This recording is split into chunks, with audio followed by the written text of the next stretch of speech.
Sa Pilipinas, kilala ang Balete Drive sa Quezon City bilang isa sa mga lugar na puno ng mga kwentong kababalaghan. Isa sa mga pinakakilalang kwento ay tungkol sa isang misteryosong white lady na madalas makita sa kalsadang ito. Ayon sa mga kwento, ang white lady ay isang babae na nakadamit ng puting kasuotan at madalas siyang makitang naglalakad sa gabi sa tabi ng kalsada.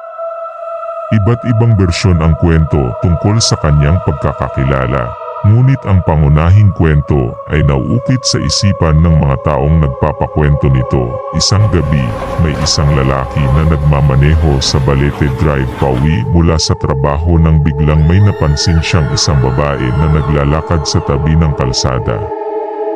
Dahil sa madilim na gabi at sa hindi maayos na pagkakakita, hindi niya maaninag ng mabuti ang mukha ng babae, ngunit alam niyang ito'y hindi normal. Matapos makita ang babae, bigla itong nagtangkang tumawid papunta sa gitna ng kalsada. Natakot ang lalaki at binilisan ang takbo ng kanyang sasakyan para hindi mabangga ang babae. Nang tingnan niya sa rearview mirror, nawala ang babae ng biglaan. Ang kakaibang pangyayaring ito ay nagbigay daan sa mga kwento tungkol sa white lady.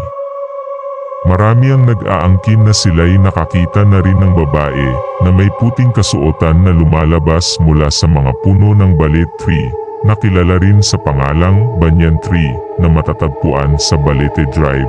Hindi malinaw kung totoo o hindi ang mga kwentong ito, subalit marami ang naniniwala at takot na dumaraan sa Balete Drive tuwing gabi. Ipinapakita nito kung gaano kahalaga ang mga kwentong kababalaghan sa kultura at folklore ng Pilipinas.